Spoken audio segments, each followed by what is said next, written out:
I've always loved solo hiking. There's something about the quiet of the woods, the way the trees close in around you, and the only sounds are the crunch of your footsteps and the distant call of birds. It's peaceful. And for a while it was my way of getting away from everything. Work, stress, all of it. Last fall I decided to try a new trail. One that was far enough out that I figured I wouldn't run into anyone. I wanted the silence, just me and the forest. I started early that morning. My backpack was full of supplies and the weather was perfect. A bit chilly, but the sun was out and the leaves were changing.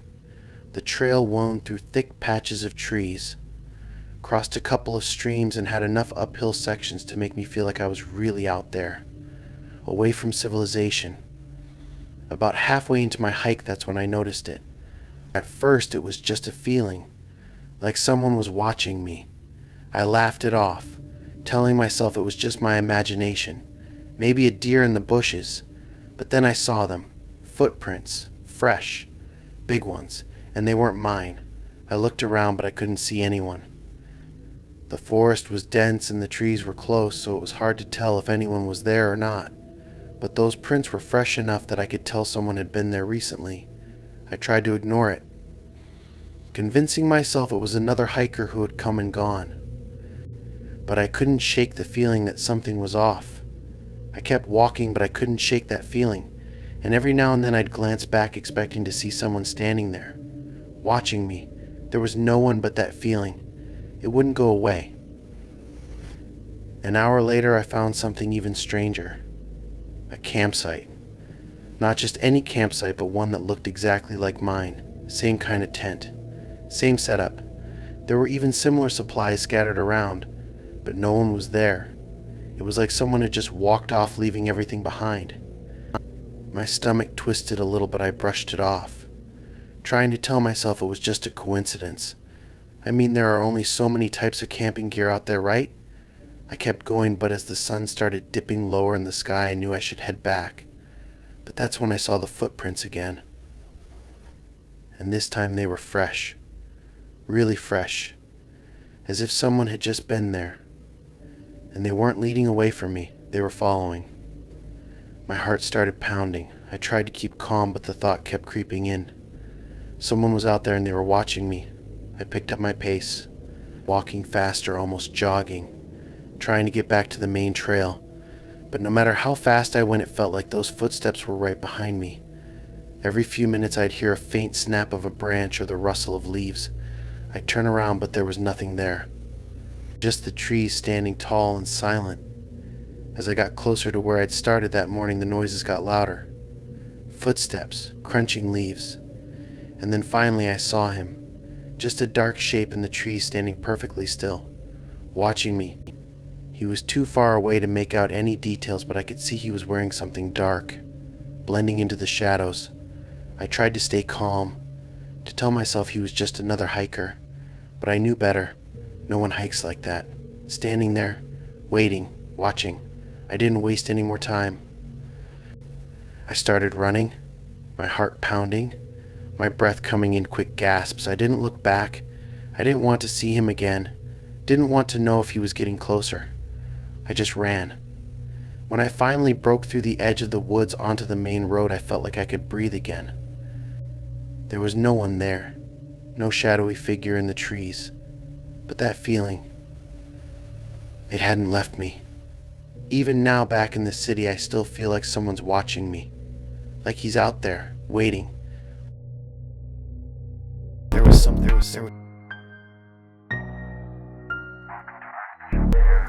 I was never the type to go camping, but my friends finally convinced me to join them for a weekend trip. They said it would be fun. Just us in the forest and a couple of beers around a fire. We found a nice spot deep in the woods, far enough from the main trail that we wouldn't see anyone else. At least that was the idea. The first night was fine. We set up camp, cooked some food, and spent the evening telling stupid ghost stories that none of us really believed.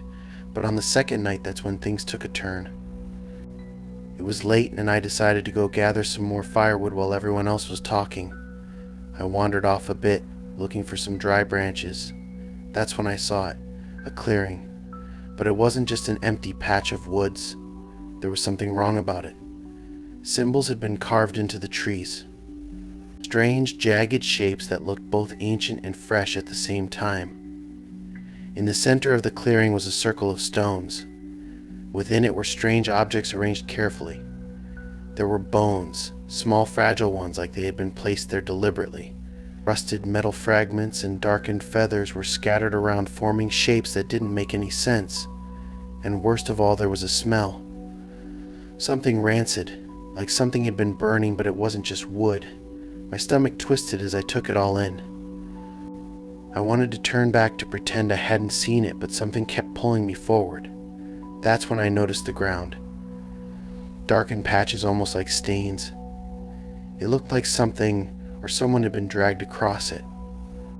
I finally turned away and made my way back to camp, trying to shake off the sense of dread creeping over me. When I told my friends about what I'd seen, they laughed it off at first, saying it was probably just some creepy art installation. But when they saw my face, a couple of them went quiet. One or two started asking questions, pressing me for details. I could tell they were curious, maybe even excited by the thought of something so strange just a little ways from our camp. Not long after I got back, we heard it. Faint at first, almost too quiet to notice. Chanting. Rhythmic. Like it was coming from a distance, but slowly getting louder. We all froze. None of us knew what to say or what to do. It didn't sound like English. It was like something you'd hear in an old horror movie, something that sticks with you even after it stops. A few of us were too scared to check it out any further. We just sat there listening until it faded away.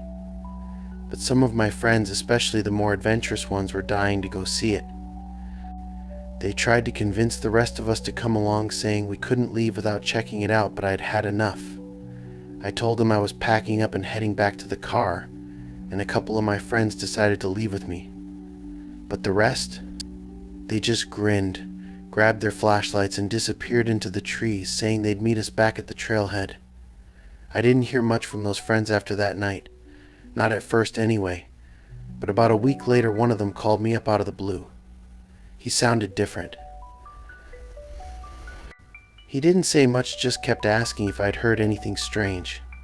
When I asked what he meant, he got real quiet and said he was thinking of moving. Said he'd had a lot of weird stuff happen lately. Things on his porch, strange letters in the mail with no return address. And he kept hearing noises around his apartment at night. He moved a few weeks later, without any warning. After that, I started hearing similar stories from the others, the ones who stayed back to investigate that clearing. One by one, they started moving away, each with some vague excuse. Each of them mentioned strange things.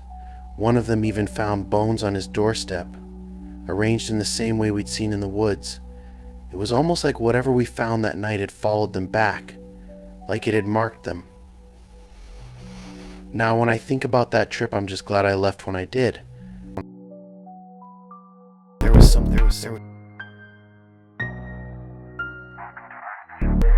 I always loved exploring the woods. There was something peaceful about being out there surrounded by trees with nothing but the sound of nature around me. But there was one spot I never went. A cabin about 2 miles off the main trail. It wasn't on any maps. Just a place I stumbled across by accident one summer. It looked abandoned and run down, but I always had this weird feeling about it, like something was watching me when I got close. So I stayed away. But last fall my curiosity got the better of me. I don't know what came over me. I just felt like I needed to see it again. I wanted to see if there was anything inside. I told myself it was just an old cabin, nothing to be afraid of. So I packed a bag and set out early one morning, hoping to get there and back before dark. When I reached the cabin, it looked worse than I remembered. The wood was rotting, the roof sagged, and the windows were covered in dirt. But as I got closer, I noticed something strange. The door was slightly open. Not broken like it had fallen off its hinges, but open. Like someone had left it that way. I hesitated, but then I stepped inside. The air was stale and heavy, like it hadn't been disturbed in years. The floor creaked under my feet and dust floated in the beams of light filtering through the cracked windows. The cabin was mostly empty, just an old table and a couple of broken chairs. But in the far corner I saw something that made my stomach turn. There was a bed, or at least what was left of one. The mattress was torn and stained and the sheets were filthy. But that wasn't what got to me. What made my skin crawl was the fact that it looked like someone had been sleeping there recently.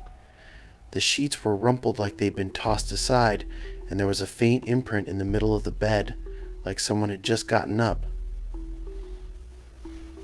I felt a shiver run down my spine, but I told myself it was nothing, just a coincidence. I took a few steps closer, and that's when I noticed the smell. It was faint at first, but the closer I got to the bed, the stronger it became. A sour, musty smell that reminded me of something decaying. I turned to leave, but that's when I heard it. Footsteps outside. Slow, heavy footsteps crunching through the leaves. They stopped just outside the door. My heart pounded in my chest. I wanted to move, to hide, to do anything, but I was frozen in place. I heard the door creak open just a little more, like someone was peeking inside. I held my breath, hoping whoever it was would just leave. But then the footsteps started again.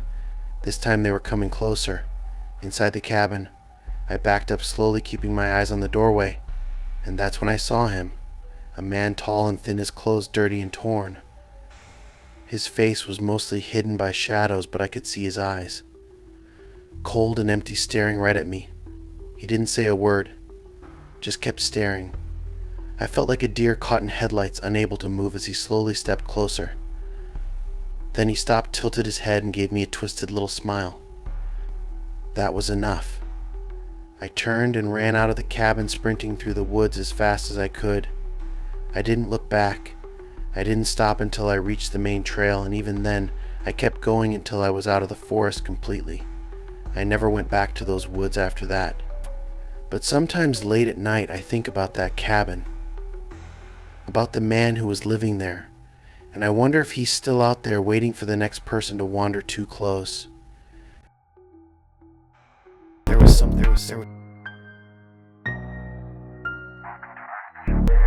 I'd always loved the solitude of hiking deep in the woods. The farther you went, the quieter it got. There was a certain peace that only came when you left civilization behind. But last spring that peace was shattered during a trip I'll never forget. It started as a typical hike with 3 friends. We planned to camp overnight near a small lake we'd found on an old map. It was supposed to be remote and untouched, a place where we wouldn't see another person for miles, but we got lost somewhere along the way. The trails didn't match the map, and by the time we realized it, the sun was already setting. We decided to set up camp where we were and find the lake in the morning. That night, as we sat around the fire, we started hearing sounds from deeper in the woods. At first, we shrugged it off as animals or just the natural sounds of the forest. But then we heard something that froze us in place. It was laughter. Faint and distant, like someone was watching us from just out of sight. The laughter would start and stop, fading in and out like the forest itself was breathing. We turned off our flashlights, huddling closer to the fire, listening. Then we heard voices. Not clear enough to make out words, but enough to know they were human, and they were getting closer. One of my friends, always the curious type, said we should go check it out. He thought it might be some local kids messing around, but something in me knew it wasn't. The laughter wasn't normal. It didn't sound like kids. There was something hollow about it, like it was empty and just echoing through the trees. Then, in the firelight, we noticed something hanging from one of the trees near our camp. A small bundle wrapped in dirty cloth, tied with twine. One of my friends reached up and pulled it down, unwrapping it carefully. Inside was a doll, handcrafted out of twigs and cloth, with what looked like strands of real hair tied to its head. Its eyes were made of small, smooth stones, and its mouth was stitched in a crooked smile. We all felt it then, a wave of dread that washed over us like cold water. We dropped the doll, kicking it away from the fire, and that's when the voices stopped. The woods fell silent. Not even the wind was blowing, just dead quiet all around us. We tried to laugh it off, but we were all too shaken to really find it funny. We decided to pack up and keep walking until we found somewhere else to camp. But as we started packing, we heard footsteps. Slow, deliberate footsteps coming from every direction. They circled us, closing in. One by one, we turned on our flashlights, shining them into the darkness. But no one was there, just trees and shadows. But the footsteps kept coming, closer and closer, like they were right behind us. Without a word, we all started running, leaving most of our gear behind. We just wanted to get out of there, to put as much distance between us and those footsteps as possible. We didn't stop until we found a clearing, somewhere open where we could see all around us. We collapsed there out of breath, our hearts pounding. No one spoke. We just sat in silence, listening, until the first light of dawn broke through the trees. We made our way back to the car the next morning, barely saying a word to each other. None of us wanted to talk about what had happened. We just wanted to leave. As we packed up, I glanced back at the path, half expecting to see someone watching us from the trees. But there was no one there. A few weeks after we got home, one of my friends sent a picture to our group chat. It was a photo of a doll, the same kind we'd found in the woods. It was hanging from a tree near his house, just outside his bedroom window. One by one, the rest of us started finding them too. Dolls just like the one we'd seen that night, hanging in trees outside our homes, tied with the same rough twine. I don't know who made them or why they're following us. But I haven't been back to the woods since. And every night, before I go to sleep, I check the trees outside my window, just to be sure. There was something. I was always the adventurous type. I'd often head out alone for weekend trips to explore the forests, especially those deep areas that most people avoided. I liked the isolation, the quiet, but one trip a few months back made me rethink all of that. It started as a typical trip. I packed my gear, hiked out to a remote spot, and set up camp by a small stream. The day was uneventful, just the way I liked it. But as night fell, I started feeling uneasy, like someone was watching me from the trees. I brushed it off, telling myself it was just my imagination. But as I sat by the fire, I noticed something strange. On the ground around my campsite there were footprints, fresh ones, and they weren't mine. They circled my tent, almost like someone had been pacing around, watching me while I'd been setting up. A chill ran down my spine. I tried to convince myself it was probably just another hiker who had passed by earlier, even though I hadn't seen or heard anyone all day. But just to be safe, I decided to stay up for a bit and keep the fire going. Around midnight, I heard a noise. It was faint at first, like a twig snapping in the distance. But then I heard it again, closer this time. Slow, deliberate footsteps crunching through the leaves. I held my breath, straining to hear, trying to figure out where it was coming from.